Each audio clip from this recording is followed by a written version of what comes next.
Guys, welcome to our first episode of Tuesday Tips. Today we're going to be focusing mainly on animation tips, since I got a lot of those in the comments, and we're probably going to keep focusing on animation for at least, I guess, a good amount of episodes. So, let's see, I'm just writing this here. I am actually really looking forward to this series, because it's going to be an amazing opportunity to learn from everyone. Because, you know, we all kind of have tips to share and little tidbits that we've picked up because everyone's art journey is different, I would say. Okay, let's see. I have that written down. So, today, the tip I have chosen for this episode is from Pandon Socks. I hope I am saying that correctly. So, he or she says, here are some tips for Tuesday. Use references. Try new things. Use squash, stretch for animation. All extremely good points. So let's write that down here. Oops. Let's write that down here in the thingy. Okay. Use references.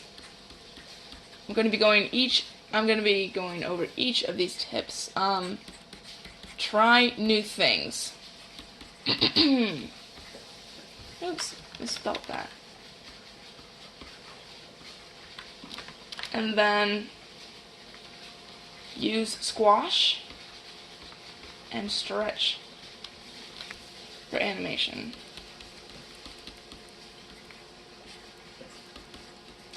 I'm going to try to keep this video a maximum of 10 minutes. Let's hope that happens.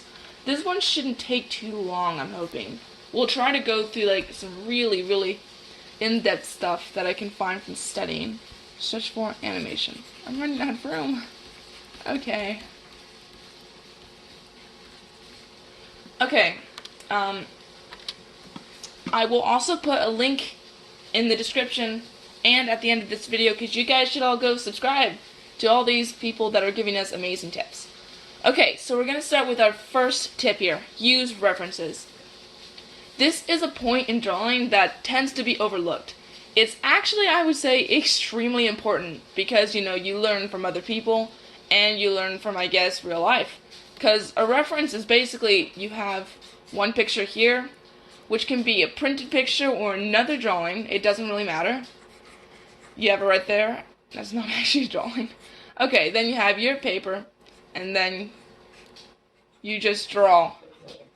But you try to copy this. It's not actually tracing, but it will help you develop like a sense of the thing you're trying to draw.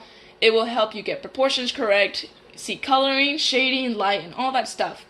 Because you can't really go wrong when it's an actual real life picture in front of you. And if you're learning from the experts, I guess, I don't know any people. I don't know. I can't think of one at the moment. But if you're learning from like an expert YouTuber or anything, you can like use their picture. But of course, you don't want to copy a person, so to speak. You don't want to, I guess, let them influence your style. So, references are good, I would say, mainly for realistic drawings. Let me put that there. If you're doing cartoons, I would say only look at references when you actually need to, work on your proportions or anything. Because when you're doing cartoon, I think you should really try. I really stress that you should try to develop your own style. Okay. Check on that one. Next one. Try new things. Another tip, this one is often overlooked in drawing. Try new things, because a lot of people, including myself actually, will focus on one particular subject in drawing and just never try anything else. I have done that for like the past 5 years. I've been trying to get out of it. You guys have seen me trying on the live streams to do like seals and stuff, and the commissions really help as well. So trying new things can be basically drawing anything from an apple to a human being. And trust me, human beings are hard. Stick figure right there. Or even a jar of tea. Like you can have that looks more like like a vase or a vase. I don't know how to pronounce it. I can't do this. Okay. So you can do anything like that. Because by trying new things like this, you will increase your skill like tenfold. So, if you're trying to become if you're trying to increase your skill as an artist, this tip I would definitely recommend, because it will make you insanely good at art. Okay, that's pretty much all I have to say about that tip. Now we're getting to the most important tip of all. You squash and stretch. Oops, I just crossed it out. You squash and stretch for animation.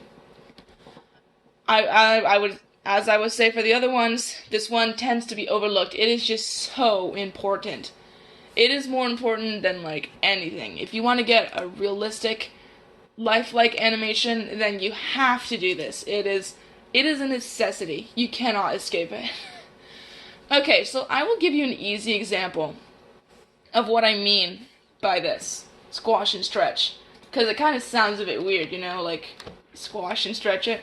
But it kind of speaks for itself if you think about it. I'll give you an example. You have a ball, right?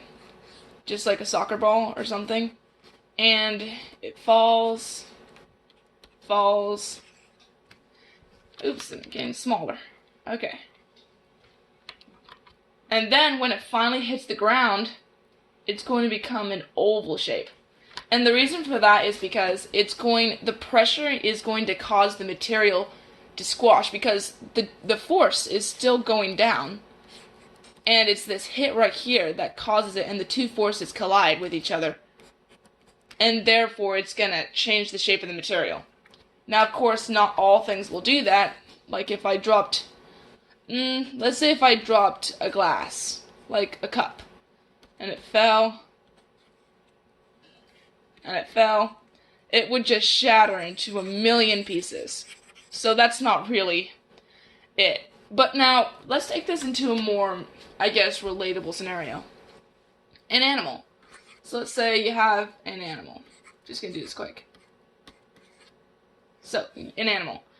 If that animal starts running, the stomach is actually going to get smaller because the legs are stretching the skin, right? And then the arms are out. So this is an example of squash and stretch in the scenario where like you're doing animation. The actual spine is extending more than it would here. The stomach is getting smaller. This is an example of squash and stretch, because the two opposing forces are changing the material, basically, the animal's body. So, like, do you guys remember, I'm not sure if you've seen the very first animation I posted, but it was basically a little ghost that looked like this. My drawing's not going. It's basically a little ghost that looked like this. And in the episode, he's going through a wall, because he's a ghost and all that, but then suddenly the wall seems to harden and he smashes against it. And doing that, I increase his shape, because from the other angle, he would literally be this flat. So he expands like a marshmallow if you squash it. So if I have not said this correctly, then please tell me in the comments.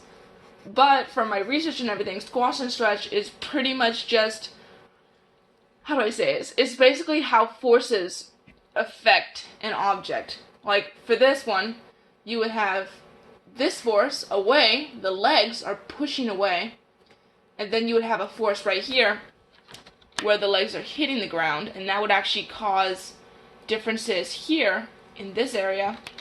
It's basically how the different forces affect it. So this can be seen in animals, pretty much anything that's alive. But I think the easiest example would be the ball. How it falls, and the two opposing forces make it stretch or squish. Alright, we're now at 9 minutes and 36 seconds. I can do this before 10 minutes. So, great tips. Awesome tips. Definitely necessary if you want to increase your skills as an artist.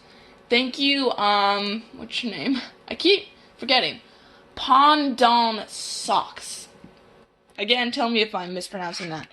Thank you for these awesome tips. I will put, as I said before, I will put your channel in the description, and in this episode, please go subscribe to him or her. Everyone needs more subscribers. Alright, so I hope you guys enjoyed this first episode of Tuesday Tips, and please join me next week for the next Tuesday Tip, and this Friday for Fantasy Fridays. And in the comments below, you can already start giving me ideas for Fantasy Fridays. Because I said in the big channel update that the Fantasy Fridays are basically me doing, like, crazy creatures. But you guys are going to help me decide what they're going to look like.